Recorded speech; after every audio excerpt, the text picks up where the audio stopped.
The British government adopted severe measures to stop the protest movements against the partition of Bengal. अंग्रेज़ सरकार ने बहुत ही गंभीर तौर तरीके यानी बहुत ही अजीब तरीके के तौर तरीके अपनाए बंगाल के बंटवारे के खिलाफ। जो मूवमेंट चल रहा था, जो आंदोलन चल रहा था, उसका विरोध हो रहा था, उसको रोकने के लिए अंग्रेज़ों ने बहुत ही गंभीर तौर तरीके अपनाए। This led to the growth of revolutionary activities. इसकी वजह से ही क्रांतिकारी जो एक्टिविटीज़ थी उनकी ग्रोथ होने लगी।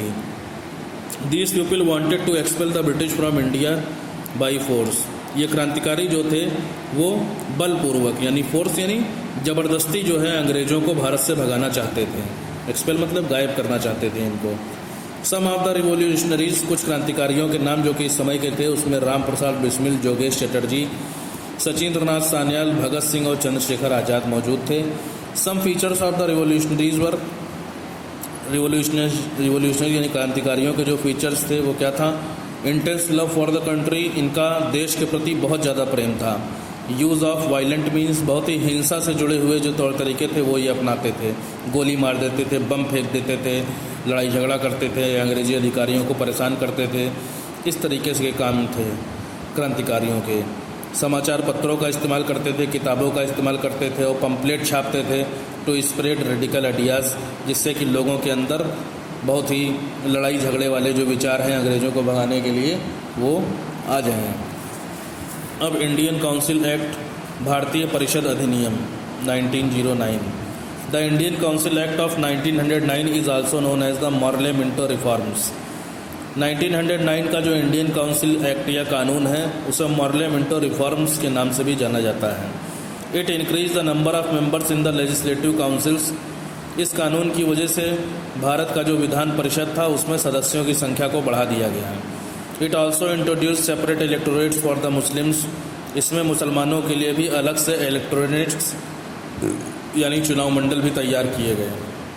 अंडर दिस प्रोविज़न, इसकी शर्त के अनुसार the Muslims were given the right to elect their representatives to these councils. मुसलमानों को भी यह अधिकार दिया गया कि वो अपने रिप्रेजेंटेटिव को इन काउंसिल्स के लिए चुन सकते हैं। The provision of separate electorates was protested by the Congress leaders. Separate electorate या अलग से चुनाव मंडल का जो बनाने की जो शर्त थी उसका कांग्रेस के नेताओं ने विरोध किया। As they saw it as an attempt by the British government to divide India on communal lines. क्योंकि उनको ये लगा कि अंग्रेज ऐसा इसलिए कर रहे हैं जिससे कि भारतीयों को धर्म के नाम पर या संप्रदाय के नाम पर अलग किया जा सके। ठीक है, अंग्रेज लोग बहुत नालायक थे, कितने दुष्ट थे देखो। अब उन्होंने नए चुनाव मुसलमानों के लिए अलग से अधिकार निकाल दिया कि जो है उनके लिए अलग से काउंसिल बना दिया और उसमें वो अपने रिप्रेजेंटेटिव चुनेंगे अलग से। तो इसका विरोध किया कांग्रेस के नेताओं ने और ये सोचा कि अंग्रेज लोग जो हैं वो ज़बरदस्ती भारत को धर्म के नाम पर बांटने का काम कर रहे हैं। अब लखनऊ समझौता देखिए, the Lucknow pact 1916। In 1916 both the Congress and Muslim League held sessions at Lucknow. 1916 में कांग्रेस और मुस्लिम लीग के नेताओं ने लखनऊ में सेशन किया, मीटिंग किया।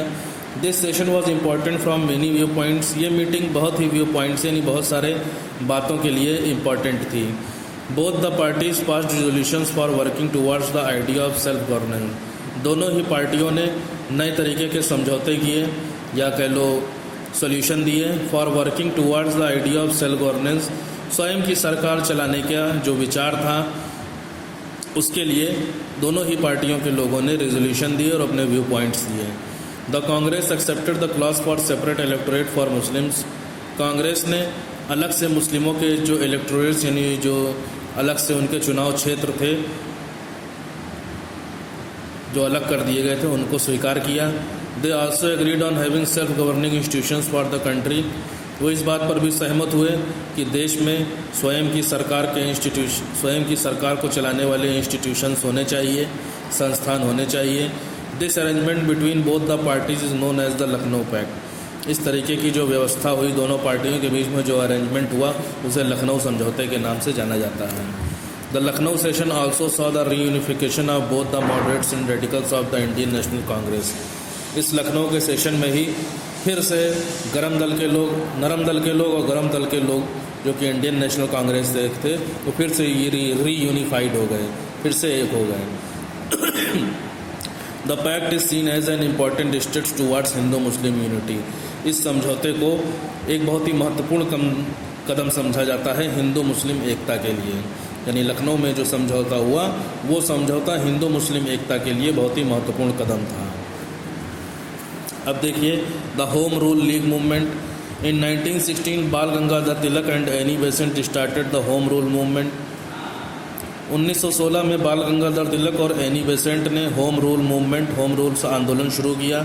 Tilak formed his league in Pune and Maharashtra. Tilak ने अपना लीग पुणे और महाराष्ट्र में बनाया, जबकि एनी बेसेंट ने अपना जो लीग था वो मद्रास में बनवाया। The home rule movement work towards achieving the objective of self government by creating public awareness. Home rule आंदोलन जो था उसने वो क्या था, उसने काम किया towards achieving the objective of self government by creating public awareness.